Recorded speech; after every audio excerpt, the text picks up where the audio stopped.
Humans are social animals, something that we rely on to boost our self-esteem and find comfortability in our environments. That connection can be detrimental to our everyday behavior when it is broken. In many cases, we lose ourselves trying to hold on to connection leading nowhere. That's why it's very common for us to catch ourselves laughing at a joke that wasn't that funny. But we do so because the entire group was laughing. Through our social interactions and acceptance, we learn to develop a personality that tells our peers how we behave and will behave under certain circumstances. There are numerous factors that can break that connection. The question is, how do we retain to the person we are as we lose these connections?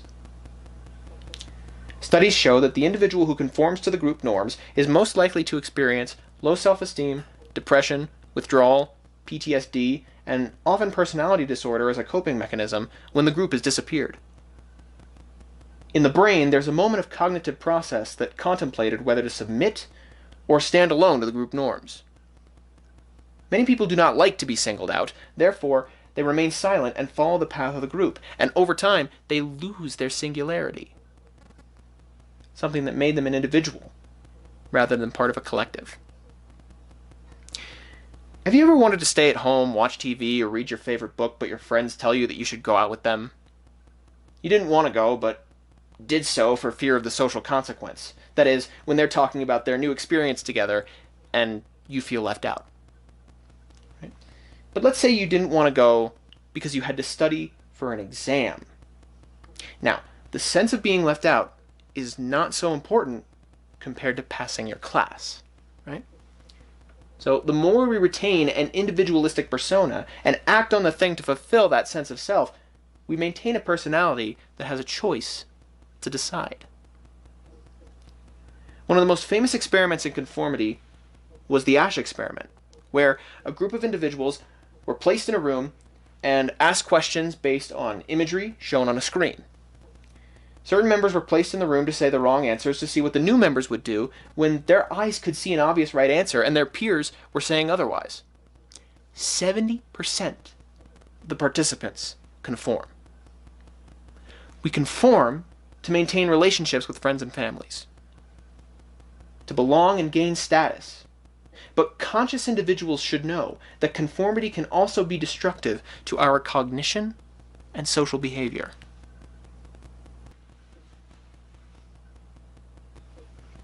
It's a common saying, right? Positive thinking attracts positivity. The individual we desire to be can often manifest in our minds.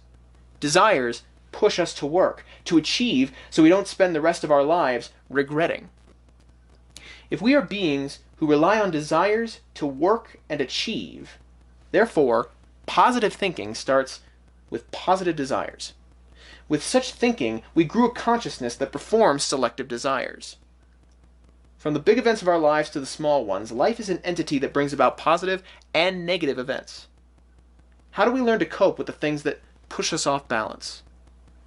Philosophers claim it is an act to make us stronger. So we push them aside, and optimists believe it's an act to get us ready for what's to come. So we admire or embrace them.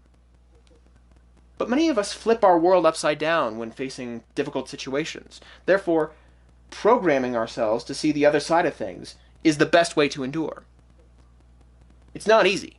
You have to place yourself in that practice till it becomes second nature.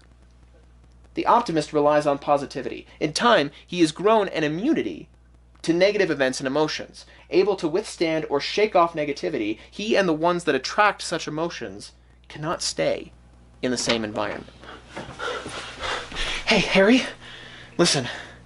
The people have matched and now stand in front of the facility to demand change. They're asking for a change in government. No, Roy. I don't even want to think about what's happening over there. These people are shouting down with the government to give power to someone who will govern for those same power plants and private waste facilities. They're the ones we have to worry about. The people shouldn't complain to the same people that are giving them a reason to complain. They'll only create policies that favor their own interests and give a false sense of progress, but never actually change the problem of waste facilities in minority communities. Harry, Harry,